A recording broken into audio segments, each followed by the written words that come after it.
Hi, kia ora, and welcome to the Creative Matters podcast, where we have really inspiring conversations with artists living in and from Aotearoa, New Zealand. I'm your host, Mandy Yakic. Hi, welcome back to the Creative Matters podcast. Thank you very, very much for joining me. This week I'm speaking with Chris Melville. Chris is an abstract photographer, graphic designer and jazz musician living in Tāmaki Makaurau, Auckland. In his latest photographic collection, Chris uses household items and a slow shutter speed to create landscape compositions, suggesting dreamy lakes or mountains appearing from the mist. Chris currently works with linen, denim, smooth cotton and coarse hessian, creating visual layers and textures. The resulting images, while being made entirely of practical human-made objects, speak of the mystical, natural New Zealand environment, referencing Colin McCahon paintings through their minimal aesthetic. Chris shares in this episode lovely reflections on life and creativity. We talk about his experiences showing his abstract photographic work at the last two Art in the Park events in Auckland, why he also likes to take photographs of musicians, how his sense of humour comes through his art practice, and the other things he likes to capture with his camera. We explore his photographic process, how he comes up with the titles of his latest series, and how he juggles a full-time design job, being a musician, being a dad, and going to gigs with his photographic fine art career. I think you'll really enjoy this, and it was such a pleasure meeting Chris. Good morning, Chris.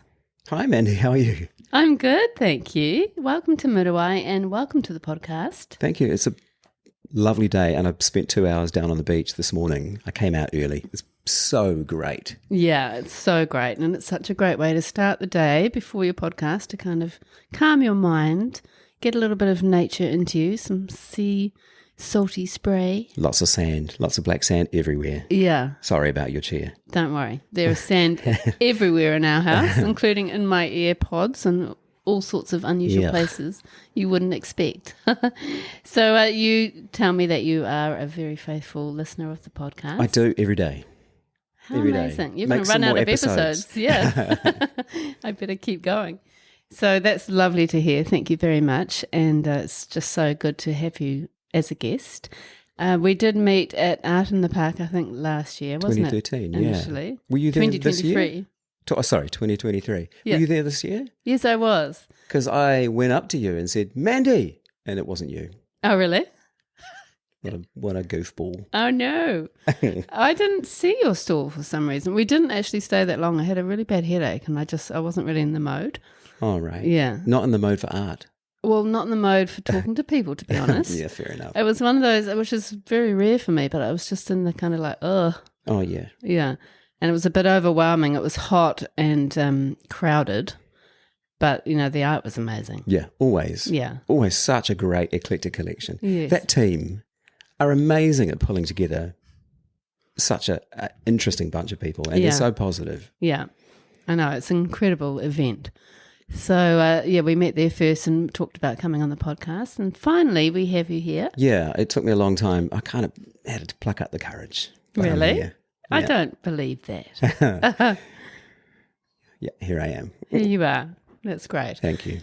So, as I was saying to you, the more I've looked into you as a person before, in preparation for our chat, you are just this incredibly talented, creative guy. And I have no idea how you actually fit in all the things that you do. So I can't wait to hear your story. Now, you were born in Hamilton, is that right? No, born in Howick. Oh, in Howick, but you went to Hamilton. Went to Hamilton pretty early on. My father was a management lecturer, so he went to Waikato University. So we built a house and settled down there for most of my childhood.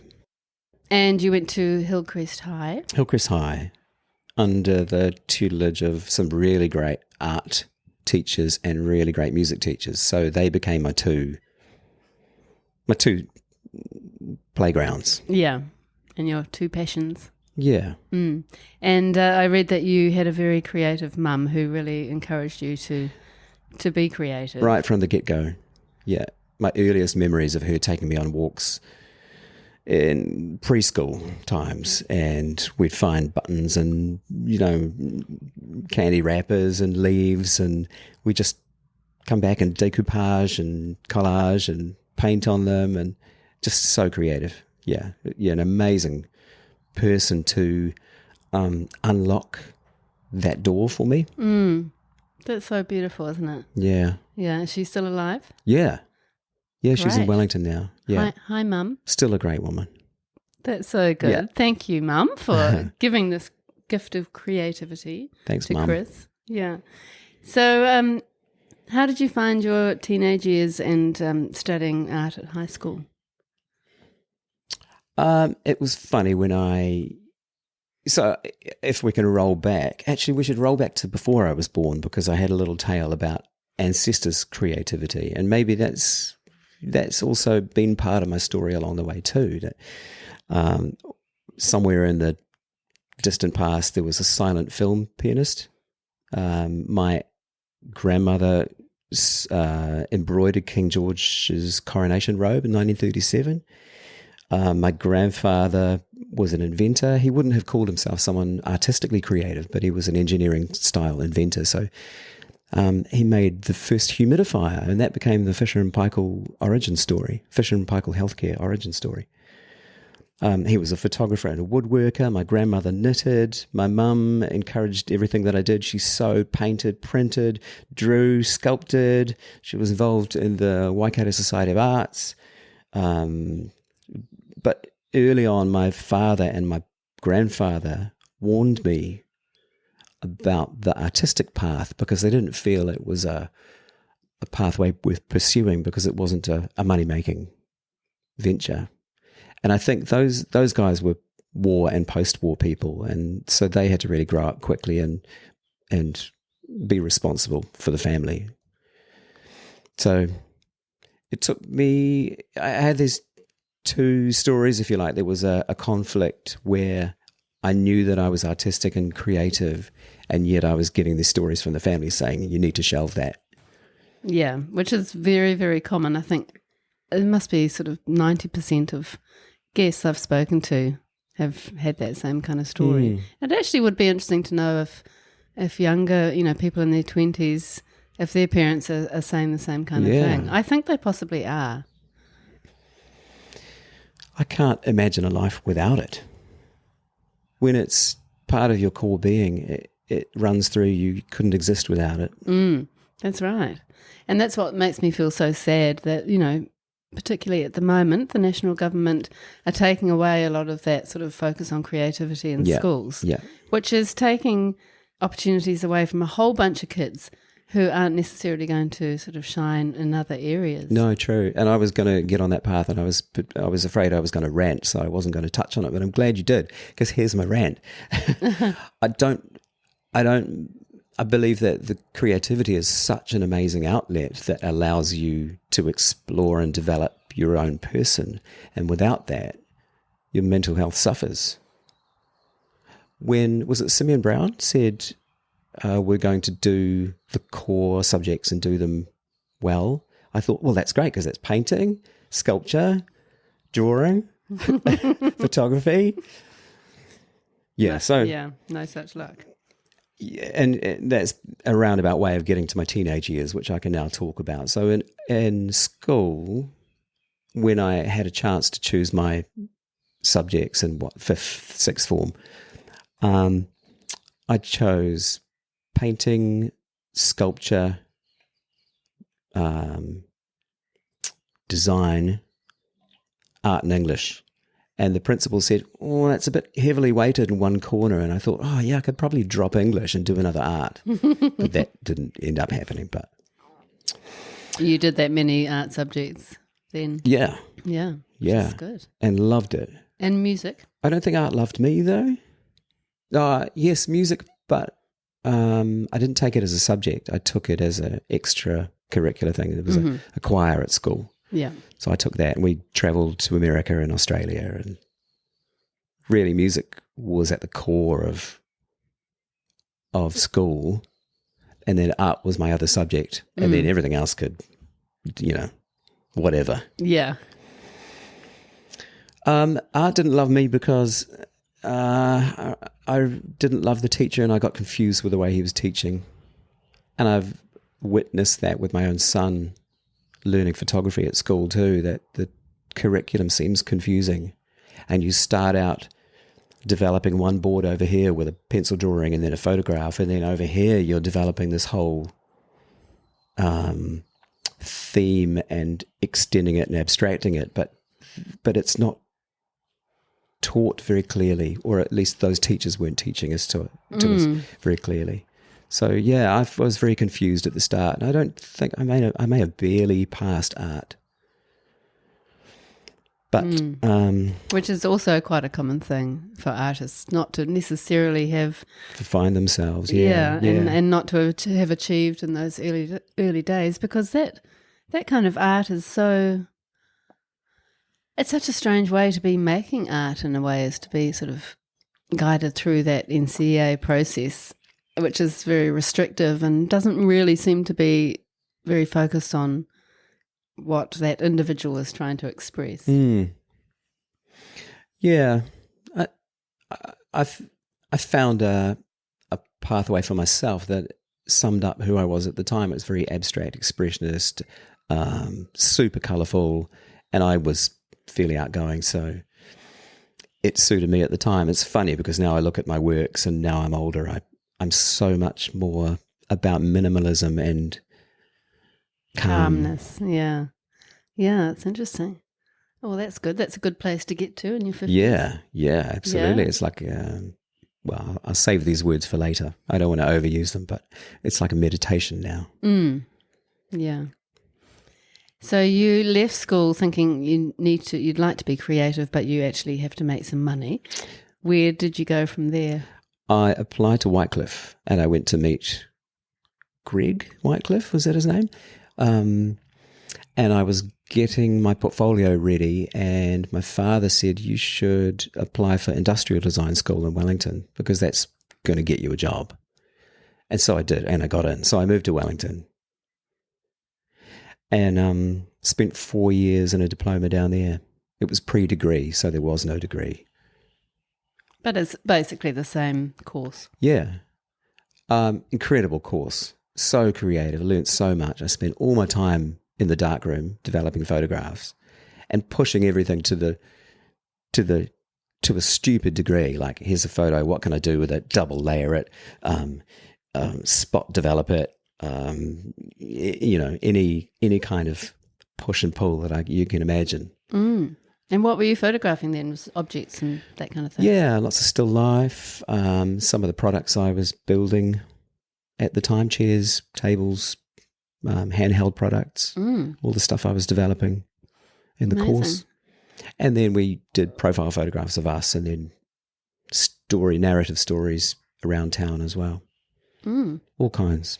And you can see how that's really informed your practice now, your photography practice. Yeah, absolutely. And the practice is wide open. It is, it's all encompassing.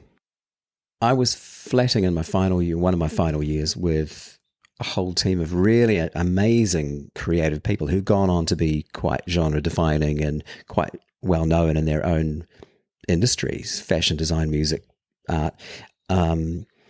One of them was a dear friend of mine who's the most incredible movie stills photographer, and her name's Nicola Dove.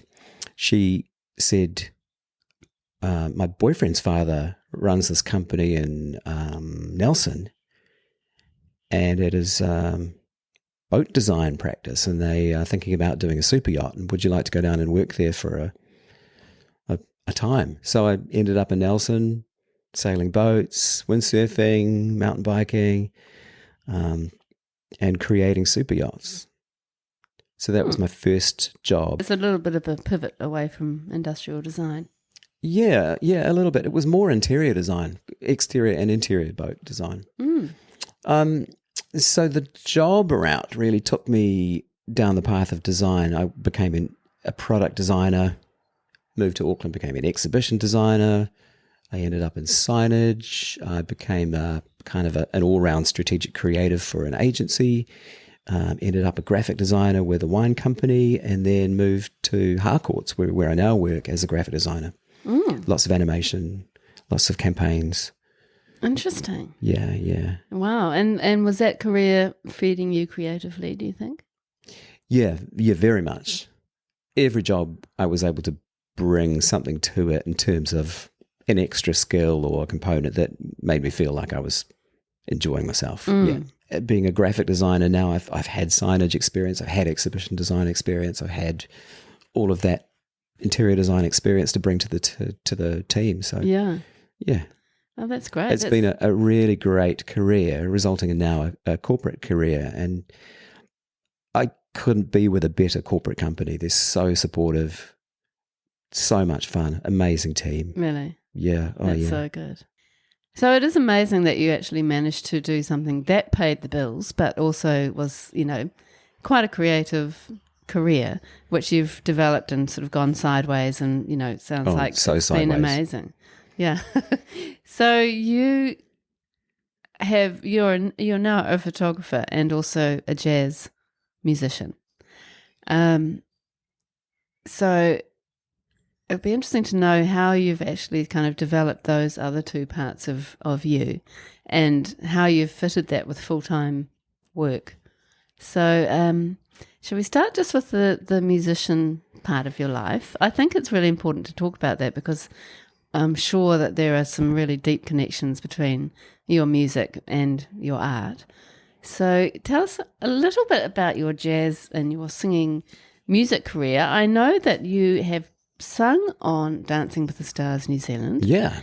which is pretty cool, a couple of times, and you've been asked to sing at things like the Westpac Business Awards, and you did sing the national anthem at the Harcourts conference last year. Yep. So the more I looked into your work, the more I learned about this other side of you, which is incredible. And I actually, to be honest, have no idea how you fit it all in, but we can talk about that. So, tell us about your music career. I think the music is it's a parallel path, and so is the photography. Really, they're brought up all together. So really, they're components during the day. I can work an 8-hour day and then fit in photography later and music later. So it all clicks together. It's just good to have a Google Calendar. Yeah, I can imagine you'd need that, because you're also a father of three and two teenagers and someone in their 20s and a husband and a dog owner. Yeah, that dog takes up all my time. And there's a juggle, but everything fits in. I mean, not everything gets done at the pace that I would like, and that would be one of my challenges that we were going to talk about later on, but it all gets done. I think what happens is I make deadlines, whether it be an exhibition or a gig or the day job deadline, and every deadline has to be met. So if there's an exhibition that's going to be some months away, I can work up to it. No problem. It all fits in. Yeah, that's great. And you obviously like being busy. Yeah. I really like to not be busy. And yet I've made a really busy life. But it's a busy life that gets things done. Yeah. And it must be very inspiring and, motivating for you to be living this life where you are able to express your creativity. Yeah, all the time. And in each different discipline, to be able to go into a gig and, hang with the guys and create something together that's actually greater than the sum of its parts is just awesome and so satisfying. It alone fills the cup, but to photograph something really beautiful and sit back and go, that's what I really want to express, is great too. And even in the day job, each little piece of work that I'm working on is like a little jigsaw puzzle that's satisfying to put together and complete. And it doesn't work, and then suddenly you move something and it just clicks together. It's all part of the same core ethos. Yeah, it's a good feeling. Yeah, and you sometimes perform at weddings as a jazz singer. You're part of the Chris Melville trio. Is that still existing? Yeah, they're under different names all the time. I was with a band called Grand Central Band years ago for about 17, 18 years. We still are close mates and we still do gigs occasionally. But currently I work at Sky City with the Chances, who are a Saturday night band. They're kind of jazz but funk, but we take old songs, we rework them and just turn them into really groovy numbers. Very Jamiroquai, Stevie Wonder kind of style. If we can backtrack again to the early days back at school, the jazz teacher, that when I signed up for the choir, she said, we're going to go to Expo 88 in Australia and then we're going to go to Disneyland in America and we've got all these great things planned. And we ended up performing on Telethon with Billy T and the Top Twins and all these people who were just heroes in my mind in New Zealand TV and radio. And that kind of opened the door again to the music pathway. It just made me feel that whatever you do, whatever you want to do, you can do. You just put an act together and find funding and talk to someone who connects you to that and off you go. You're on a plane and you're in America at the Dixieland Festival in Sacramento or wherever. So yeah, had some amazing opportunities early on. We went to Hawaii and sang there, went telethon, an incredible early and quite varied gig experience. That's amazing. It sounds like you've really done so much. And how did you end up performing on TV on Dancing with the Stars? I guess that's just through the connections. I sang for a long time. I guess you get known through a number of other singers who you mentor someone and they turn around to be in a position where they can help you. And I think a friend helped me put that one together. I can't remember exactly. It's often word of mouth, especially in New Zealand. It's quite a small world. Yeah. And boy, does it pay to be good to people along the way. Absolutely. In life, in general, I'd say. Yeah. So I have read that you've been compared to Michael Bublé's voice. Yeah. Not as rich as him, but that's kind of them to say that. Well, it's true. I mean, I did listen to quite a few of your videos and your voice is incredible. Oh, thanks. Yeah, it's like silky smooth, but sort of gravelly at the same time, if that's possible. Yeah, I know. I know. It's weird. You develop this voice and you hear it played back and go, is that really what it sounds like? Yeah, it's just the way it's developed. My dad was a speaker. He was a public speaker in management. And so he had this deep, rich, booming voice. And I guess I got something off him because I've ended up with that side of things, but some flexibility to sing as well. So, yeah, just really fortunate to always have a tune in my head. The wider story there is songwriting and creativity through poetry, and that informs the painting and the photography as well. It's all connected. So let's start talking about your art practice. You have a photography practice, but I feel like your photographs, which we'll talk about in a second, they have a very painterly feel about them. Yeah. So in a way, I'm painting with a camera. Yeah. It really feels like that.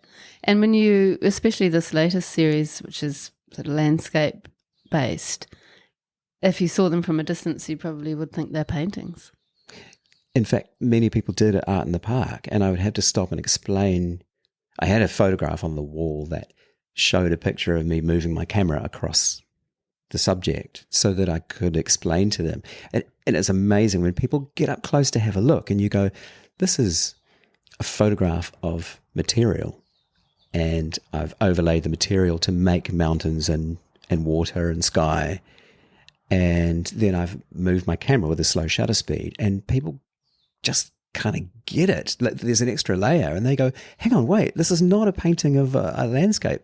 And it's really great to see what I described the other day as a love story, where you get out of the way and people go, oh my God, that's cool. That's so cool. How beautiful is that? Yeah. And that's the lovely thing about Art in the Park, to actually be with your work and talking to people or hearing people talking about your work.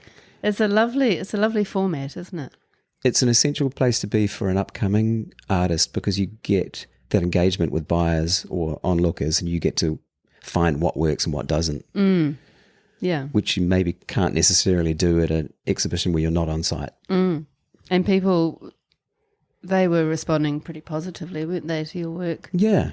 On the whole, I mean, there's something for everyone there, and that means that plenty of people didn't like my work and they just walked on past, and that's fine.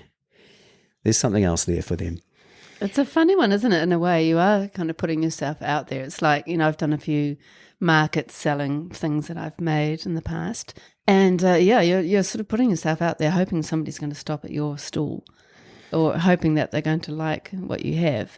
But then also some people are really, especially Kiwis, I think, they're kind of nervous that you're going to kind of nab them and start talking to them and or requiring them to kind of respond or say something that might be embarrassing for them. So that there is that kind of guarded audience aspect. That's true. It's not like a European audience when they're in there. Yeah. They're just in there. Talk to me. Yeah. Yeah, it's interesting because when you create for other people as opposed to creating for yourself, that's really marketing. But that's not at the core of why you're there and what you do. So fundamentally, I think we're all creating for ourselves because that's something sustainable. You can do that forever. But it's fascinating watching what works and what doesn't, and realizing that some of these works I thought were actually quite beautiful compositions didn't really resonate with people. I thought that my cheaper works would sell through, and none of them did. Really? But your more expensive works did? Yeah. Interesting. Especially in this climate. Yeah. Yeah. Oh, that's good. And so, there's that marketing feedback that you can take to your next body of work and go, I know what works now, but also I have to be true to what I really want to create as well. Yeah. Yeah. So you did touch on your process. Can you describe this latest series, which is called Immaterial? Can you talk to us about what you're thinking and how you actually go about creating these works, which do feel like they're actual places that you've found and you've photographed or you've painted, but you've actually created, as you said, a scene. It is a development on from the previous series, which was a type of photography I discovered called ICM, which is intentional camera movement. And I watched a few videos online, and there was this one guy talking about photographing wires, computer wires hanging side lit, and then using his camera with about a third of a second shutter speed. And he would move the camera across the subject rather than moving the subject. And so I tried that and got these really appealing images. And so that was my previous body of work, which I was selling at Art in the Park. And it was received well, but at Art in the Park, they say, when we accept you for the next year, you can't exhibit something you've already exhibited. So it was my opportunity to create a new body of work. And I thought instead of doing the same type of work, I'd try and develop it a little further. And I discovered, maybe by accident, I guess moving my camera across a real landscape achieves some beautiful results. But then I found that you could also do that with material. And I think it was maybe a rainy, grey day, and there wasn't much happening outside. There wasn't much light. And I thought, maybe I could just try this with an artificial light and some material. And so I laid it out on the floor and started to work with it and got some really amazing results. You get when you're trying to do this, you get about 50 or 60 photos that are just blurry shots of material. And then one suddenly looks like a landscape, and it's suddenly inspiring. It looks like hills, mountains, lakes, fjords. Sky. Sky. And they're minimalist and peaceful and calm, or they might be stormy and dark. And so I just developed that. You take a theme and run with it, and that becomes your style for the moment. So that was the body of work I exhibited most recently. And your work, I mean, that last series from 2023, Trick of the Light, that you wouldn't necessarily know that's the same artist. Do you think that is a problem? Well, one woman came up and went, "Oh, your work's lovely. These landscapes are incredible." And then we got talking and she went, "Hang on, I bought one of you last year." So she's already got my work from a different series. That's interesting. But she was drawn to it again. Yeah. It's maybe that sort of abstract photography idea that certain people are drawn to. Yeah. And it doesn't really matter what form that comes in. Yeah. I had imposter syndrome really because it was photography as a medium, and I love painting. I love the rawness and immediacy of painting on the wall, and I didn't know how to rationalize being a photographer exhibiting at an exhibition like this compared to the other works that were around me. And it just took being there to see people's reactions and realize that it does have its place there. Mm. And it is quite a different form. It's photography in quite a different form. Yeah. Especially, it's not just abstract photography, it's landscapes which have been played with in a way that feels very different. So it's like kind of realistic but abstract, but it's actually created by you. Yeah. Not out in the landscape. So it's quite a different concept. And I guess for buyers, they've got the story behind it. Yeah. So they're able to communicate that to their guests as well. Mm. So back to your process. I mean, it is amazing to me that you actually were just kind of experimenting and it sort of came about and you were like, oh, that actually reminds me of a landscape. Is that how it happened? Yeah, exactly that. And technically, there's a couple of things you need to do on your camera to make it happen. It's got to be, you've got to be in manual mode and you're controlling some of the details in the camera, and you're really pushing it as far as it will go in terms of the exposure triangle, which is shutter speed, aperture, and ISO. When I am slowing the shutter speed right down to 1/3 of a second, I'm bringing much more light into the camera, and so I need to darken that down in other ways. And I use this little filter on the front of the lens to darken it right down, so that then I'm accounting for that and able to get a correct exposure again. From there, it was just a matter of playing with light and the material, the actual fabric material, to find out what worked in terms of light direction, material texture, the right shutter speed, the right ISO, some of those technical details on the camera. It's amazing what you can create through this one pretty simple technique. That's so good. And the beauty of photography, I guess, is that you as you said, you can take a huge amount of photos and then find the ones that work for you. This definitely would not have happened in a film world. Not for me, anyway. It's a trial and error process.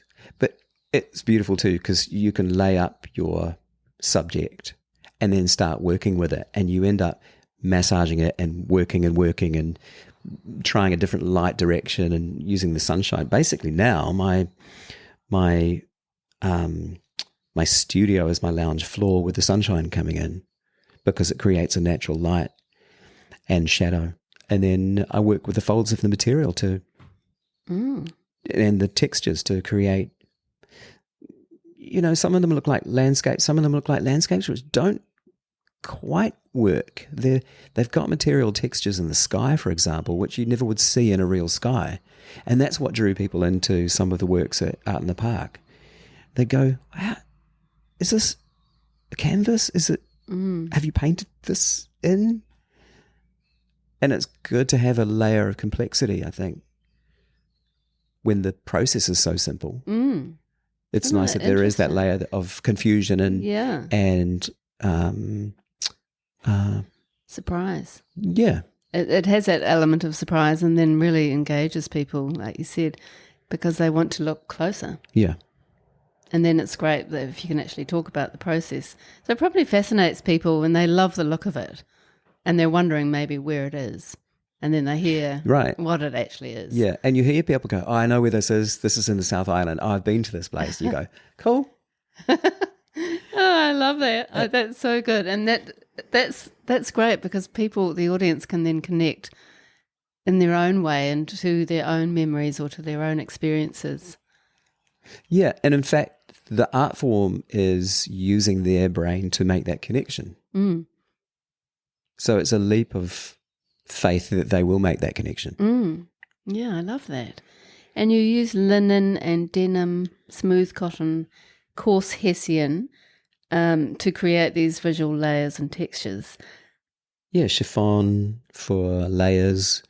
My son's jeans, I'm constantly borrowing his white coloured jeans, and seriously, the family are constantly going, can we have our clothes back? No, I'm just working with them on the floor. Sorry. That's so good. And how do you actually, can you walk us through the actual process of placing the fabric on the floor? Well, at the risk of giving away all my IP. True. No, it's fine. I'll lay down. It's a little bit like painting in a painting where, like this one I can see on your studio wall, where you paint the sky first and you paint the mountains and then you paint the village and then you paint the lamppost, So you're painting forward. You need to lay down the sky first and then a mountain, then a lake, and then maybe some texture in the foreground. If you do it the other way around, it looks unreal, unnatural. Mm. Mm.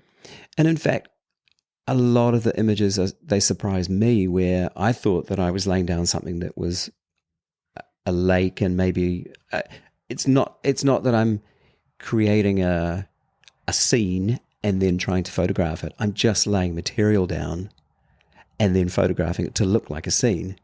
And then I start to maybe find a way to work that together to improve it. It's fascinating. So I don't create an image of mountains and lakes and sky and sea and so on. It just becomes that kind of thing. Yeah.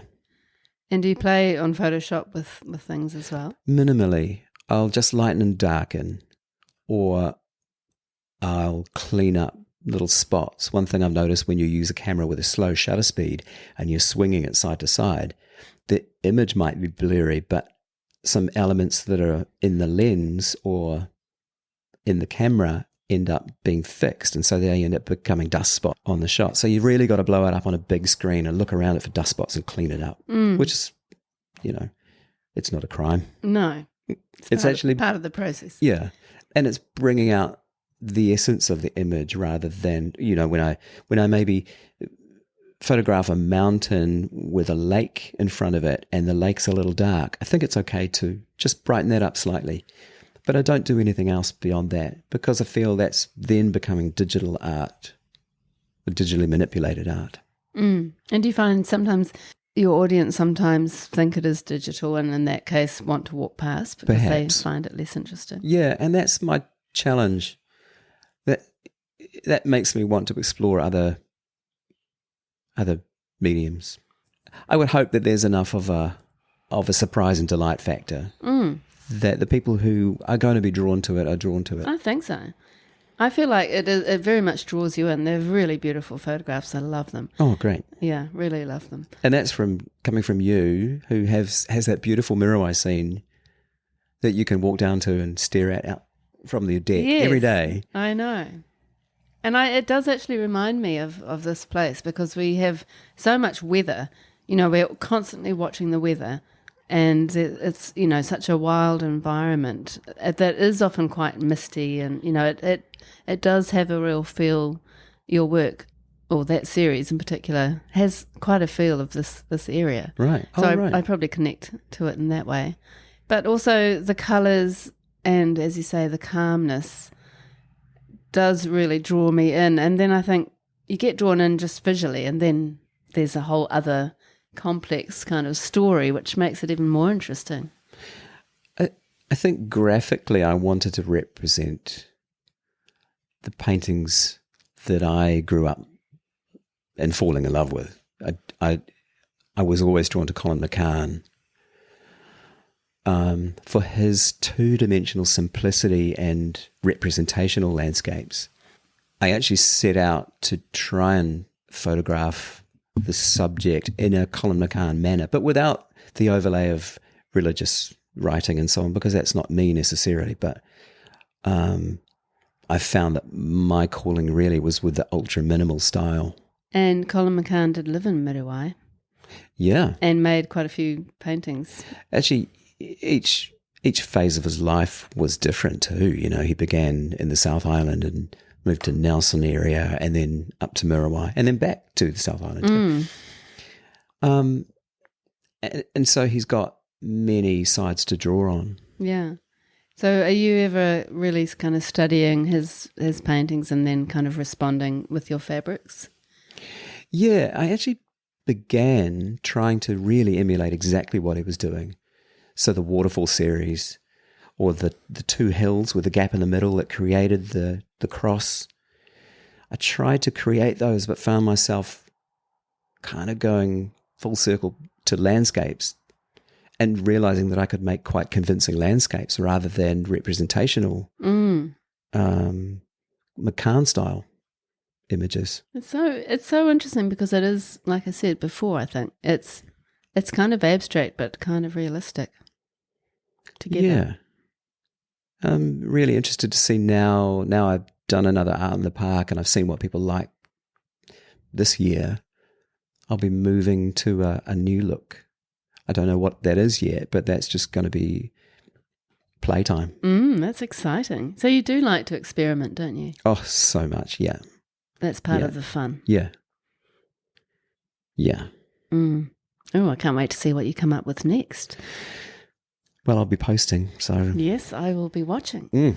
And can you tell us about the cameras that you use? Well, the funny thing is I've got this Sony camera that I saved up to buy, a beautiful big lens, expensive camera. It's nearly pro-grade camera, and it's supposed to take amazing tack-sharp images in low light. You can take conventional photography right to its limit, but I've chosen to use that camera as a tool and pushed it way in the wrong direction. And so I could be photographing with a mobile phone. I could be photographing with a much cheaper, older camera, but it also allows me to go and do corporate photography work if I need to as well. So it will stretch to that if I need it to. And that is another part of your photographic practice. You do photograph musicians, which is very appropriate in your other part of your life. It was just logical that was going to happen. Yeah, right? yeah. And I think being a musician, taking photos like that would be really helpful just to kind of really understand that whole scene. From the musician perspective? Yeah. Yeah, knowing what works from a rock and roll kind of style. Yeah. I certainly know from being the photographer photographing musicians how if I don't stand in the light, no one's going to see me or photograph me, and the images are going to be terrible if someone takes one of me. So find the light. Yeah. and to all my musician subjects, find the light, please. Yes. It must be quite tricky. But then I guess you can be a little bit experimental as well with kind of thinking, okay, this is what I've got tonight. Oh, yeah. And, working something out. Yeah, and you can be so limited by the lighting on the night. Some venues are underlit. Some only have red light. And the red light, for some reason, is not great to photograph in. It's not very flattering. No, it's a little bit, I don't know. It's not varied enough, and the camera doesn't work with it very well. So that is alongside the other parts of your art practice, and I guess, is that something you do just to make some more money, to supplement your income, or is it a real interest for you to kind of combine that photography with your music interest? I would say more the interest side. It used to be for a money side as well. But now, I don't know, I think you get to an age where you just want to help people a bit more, and if someone needs a photograph, you're happy to go out and take that shot for them. And likewise, you might find a young musician that's up and coming that you can mentor and I don't know. I think it's just that phase where you turn 50 and you just want to help people. Because a ton of people helped me. Exactly, yeah. It's nice to be able to give back when you've had that kind of relationship with other people mentoring you in the past. There was a year where I said yes to everything, and that was when I was just getting into photography, commercial photography. And I found myself in a helicopter photographing another helicopter from above, I found myself photographing the Hoochie Coochie Girls in Auckland. They're a kind of like a, what do you call it, like a striptease kind of act. I was out on rally shoots. I just said yes to every single job that came my way, and worked for Burger Fuel, photographing burgers, so product photography as well. Which ties into your other career right at the beginning, or your study. Yeah. You did. Yeah. And I have seen beautiful photos that you've taken also in urban environments and, on the beach, and really sort of playing with light in interesting ways. And also, I love the work that you've made that is almost surrealist photography. Or some of your works have got a real sort of sense of humour. They're quite entertaining as well. So can you tell us about that part of your practice? Well, I think that's the part of me, the sense of humour, is I kind of can't put that down. It's I find it hilarious to find maybe a sign that's pointing down and there's a dog standing underneath it, and then it takes on a different relevance. Those kind of moments are hilarious. I mean, the internet's flooded with those now. But when you see it for yourself, it's a great moment. When you capture it. Yeah. I don't know. I walk a lot and I bike a lot and I travel around the country a bit, and you just get to see different people, different landscapes, different types of signage, different types of light, and it's all interesting. It's all... I think my family doesn't love it when I'm traveling overseas with them and I'm constantly going, hang on, photographing a shop window or a sunset or a bridge or whatever it happens to be at the time. But consequently, I've got frame by frame an account of our entire trip through Rome and Switzerland and wherever. There's another factor too with photography, that photography composition principles are built on painting principles, the mathematics of photography, like rule of thirds, Fibonacci spiral, converging lines, diverging lines, all leading the eye into the artwork, and it's just great. It's great to play with those. With that knowledge of the maths, your photos become better and better. Yep, that makes sense. Do you find having all these different elements of your photography, and then also your music, and then your graphic design, can you ever imagine not having all of these elements of your sort of creative life? Do they all kind of connect in some way? They're absolutely all interwoven, and they borrow from each other. And they're all part of the same core. I was going to say earlier on that I can't imagine a time when I wasn't thinking multidisciplinary, or right from an early age. I was never, let's say I'm not a mathematician, I'm not a scientist, not a languages person, but I'm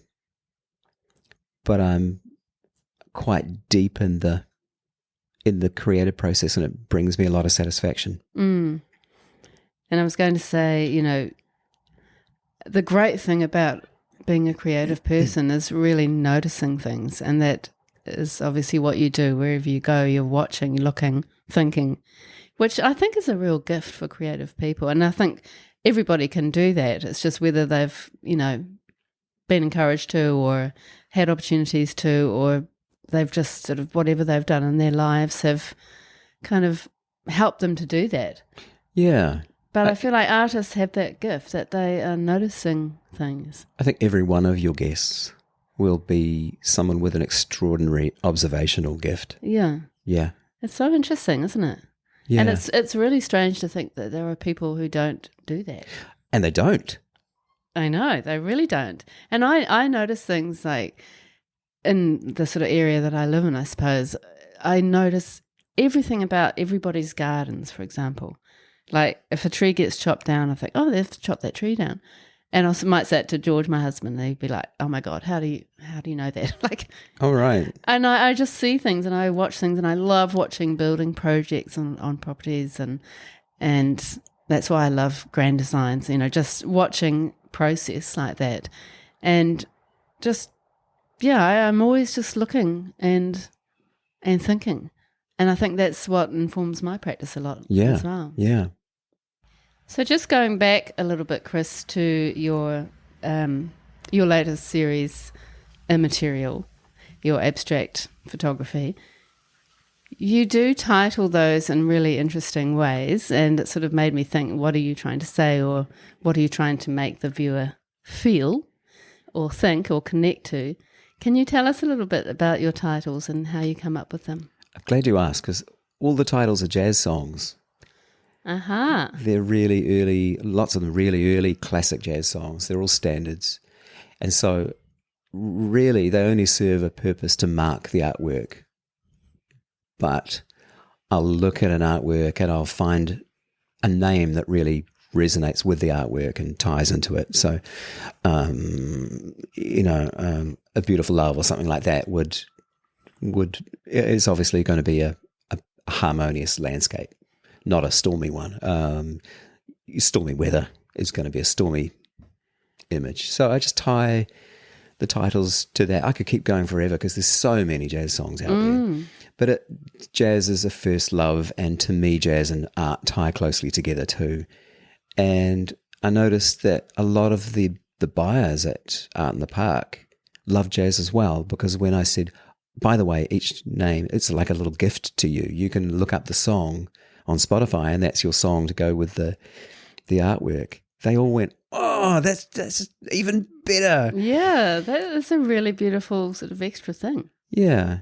I love that idea. Yeah, and to me, it's integral for me. It all ties closely together. Yeah. And you look at the work at the end and find the song that fits. Yeah, because I'm not creating the works from the beginning. I'm not creating a work to express a certain specific landscape. And so it doesn't have a name yet because I don't know what it's going to be. It's actually a chaos theory, it's a creation out of chaos. And so I'd rather do that than call it landscape number 1, landscape number 2, landscape number 3. Yeah. It's got to have something more colourful than that. And is the jazz titles, that's just for that series? We'll see. Yeah. Who knows? You didn't use it for the last one? No, I didn't. No, what did I do last time? I think I found arbitrary names last time, but they don't anchor as well to me as the jazz titles. That makes sense. Yeah. That's lovely, yeah. I like that. And I like the idea that some of those songs, it wasn't apparent to me that they were jazz songs. And so it's a nice kind of surprise in a way, and sort of another connection for the buyer. Yeah. I hope they like jazz. Well, even if they didn't, I think it would still mean something, and it would just add some other meaning for them, probably, for the work. Yeah. Yeah, if they choose really to use that or not. Yeah. And it's very personal for you. I do find, I don't know if other artists find this too, but I get the most anxiety I face is writing the name on the artwork itself, because my handwriting's not that great. And I'll be halfway through and go, oh, this is all just turning to custard. And you can't go back. Yeah, that is stressful. Oh. You'll have to get a stamp or something. Yeah.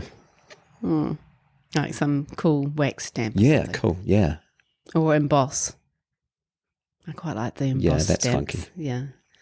Yes. And you did mention imposter syndrome at one point, but is that something that you suffer from, or do you kind of challenge yourself and have self-doubt at all with your photography?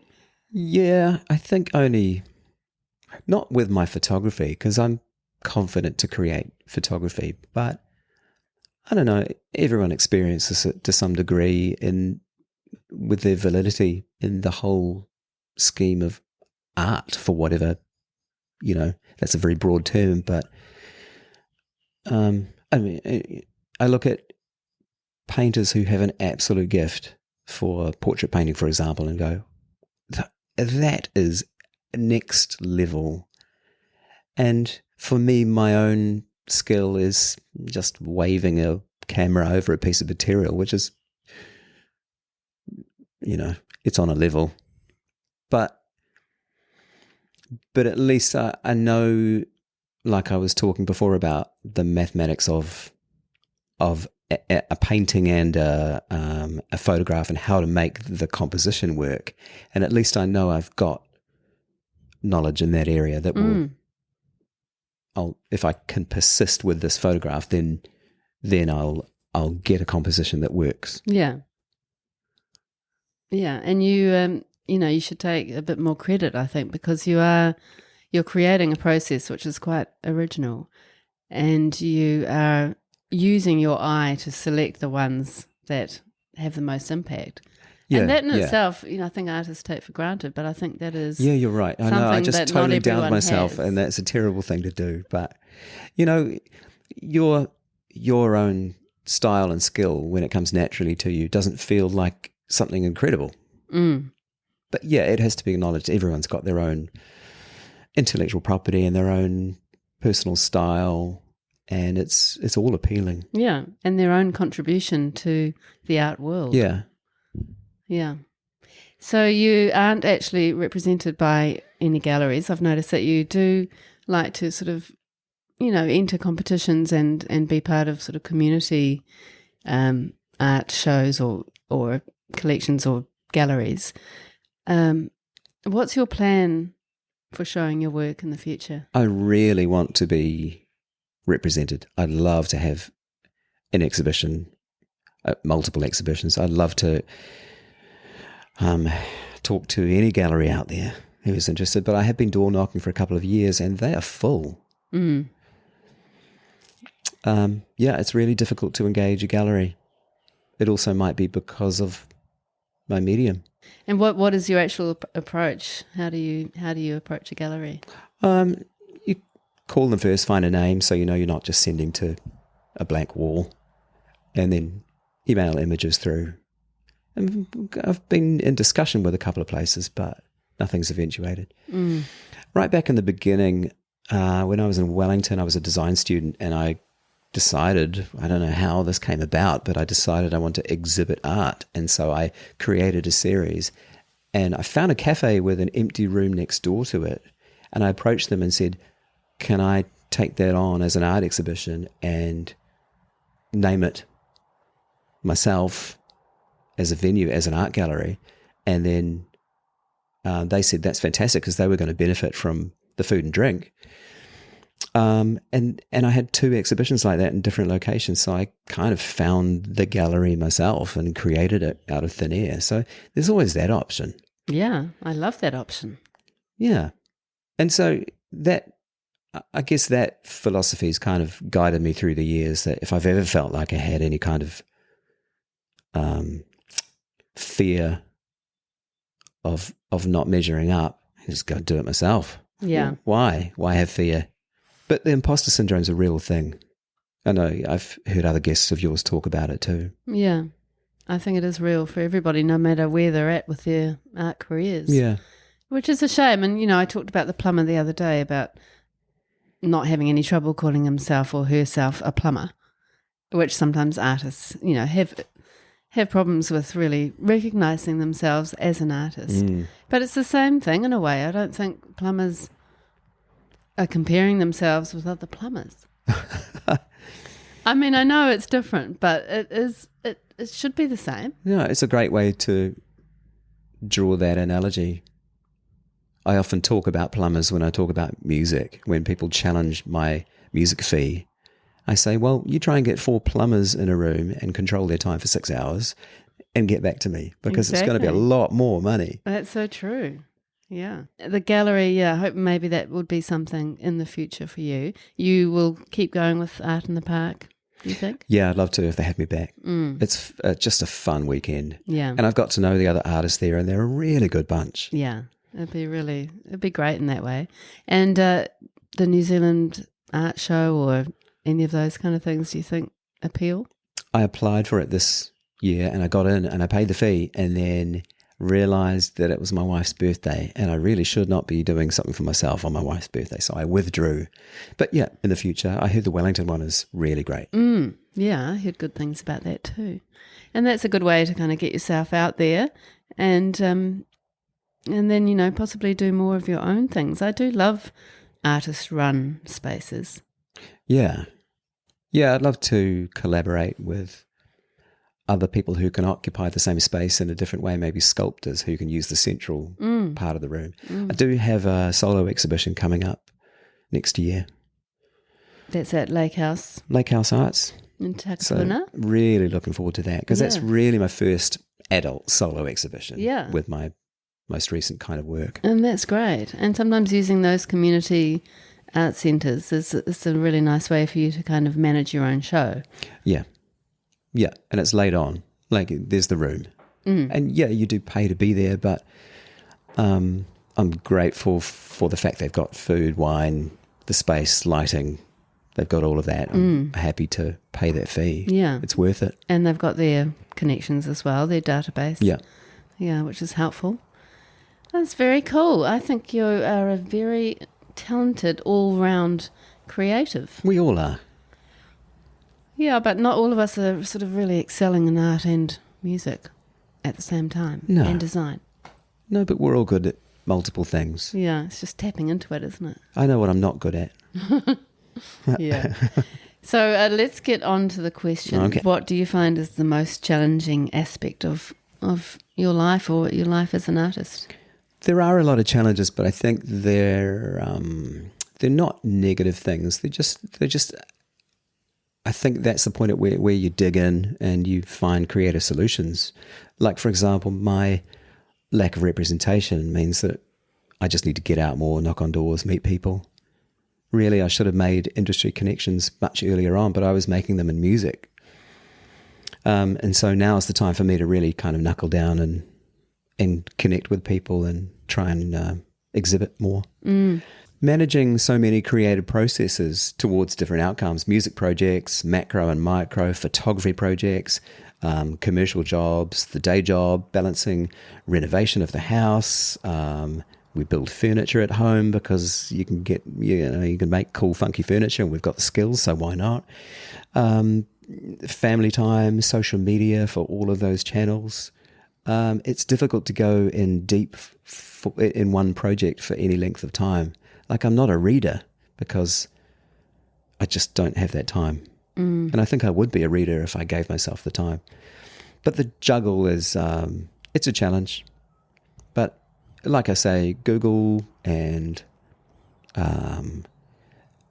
optimizing the time where I can is probably the only way around that I can make the best of that.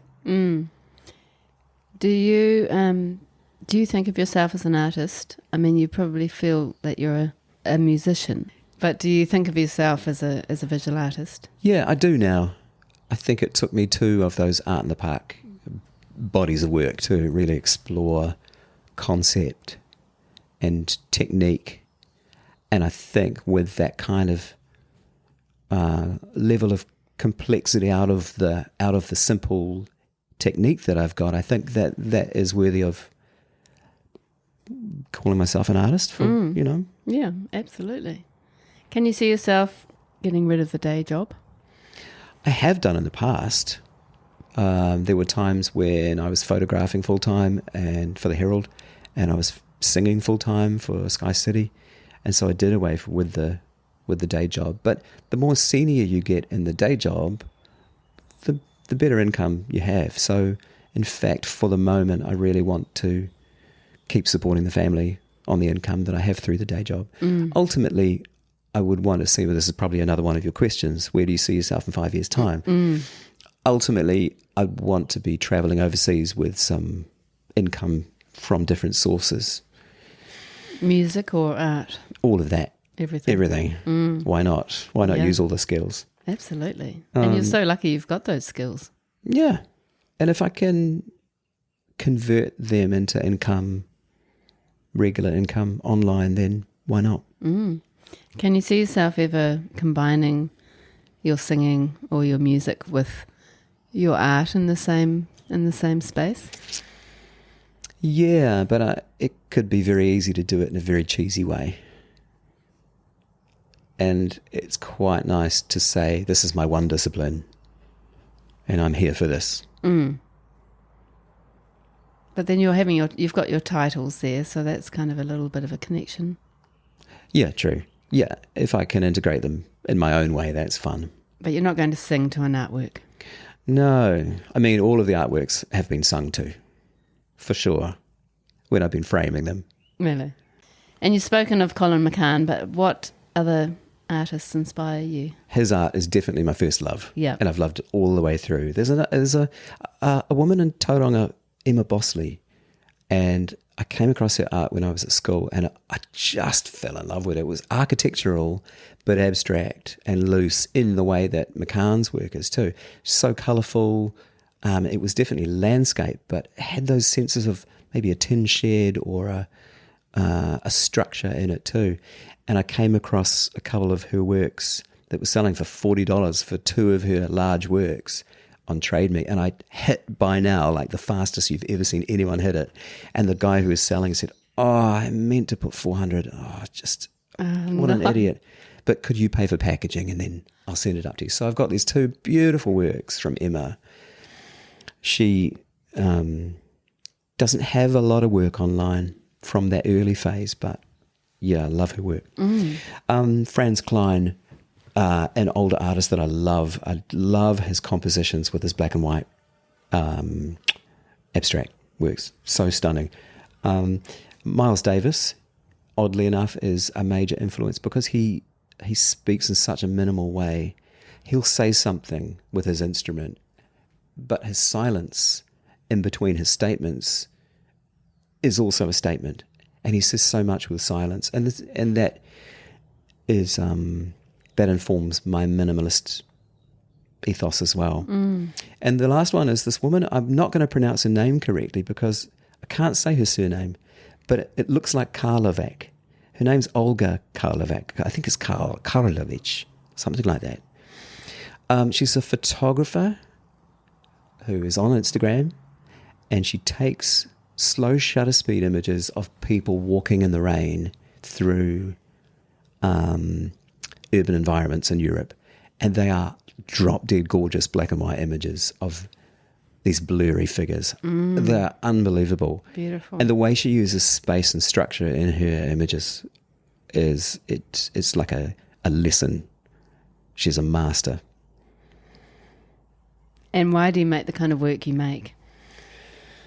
As I said before, it's like a meditation. It's the process is meditational. It's a moving process. It's a swinging of the camera and seeing what I have discovered. It's almost like looking for gold, where you're panning for gold and eventually you find a little piece.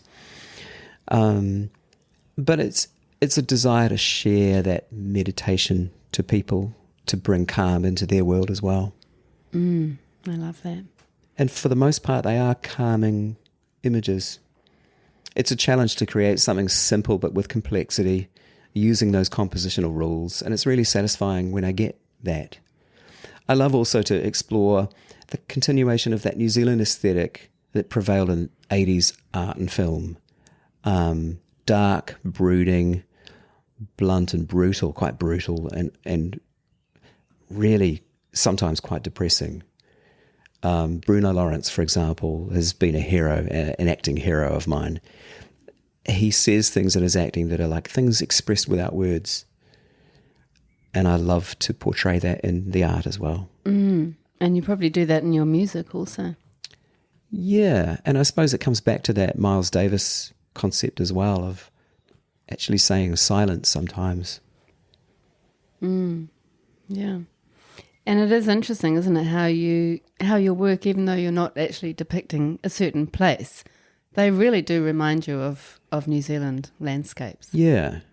And I realised that early on in the development of the process and thought, actually, yeah, I'm going to keep it as a New Zealand landscape because that speaks to the buyers and it speaks to us as people. So I'm not going to introduce maybe material colours that are foreign to our land and don't represent our country. So I've got lots more to explore there. It'd be really interesting to see, other materials being used, or even if you started to use hard objects or, other things like that. Yeah. And what that creates. Yep. I'm going there. I'll let you know. Exciting. Yeah, lots to explore. Yeah, I bet. Oh, you're in a good position. Well, Chris, thank you very, very much for coming all the way out to Muriwai from the North Shore. It's my old stomping ground.